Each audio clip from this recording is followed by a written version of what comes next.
Example on lecture number 124. That is, in that lecture, if lambda is an eigen value of a matrix A, then lambda square is an eigen value of a matrix A square. This implies that lambda raised to the power k is an eigen value of a matrix A raised to the power k. Then when we operate the matrix A k time with itself, then lambda raised to the power k is an eigen value of a matrix A raised to the power k. Therefore, this theorem is explained in lecture number 124. Suppose A is a 3 cross 3 matrix and lambda is equal to 1, 2, 3 are the eigenvalues of a matrix A.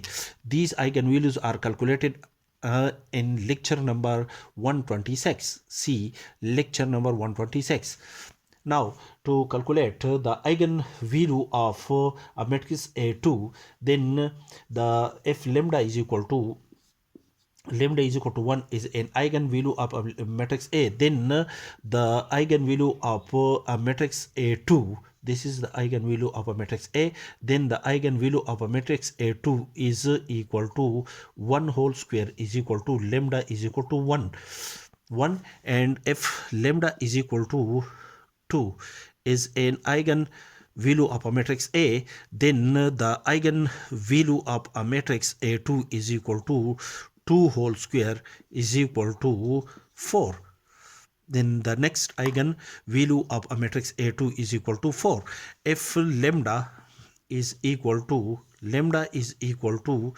3 is an eigenvalue of a matrix A, then the eigenvalue of a matrix A2 is equal to 3 whole square is equal to lambda square is equal to 9. Then the next eigenvalue of a matrix A2 is equal to 9, calculated from the eigenvalues of a matrix A, which are 1, 2 and 3 respectively. Therefore, these eigenvalues of a matrix A2 are calculated from the eigenvalue of a matrix A.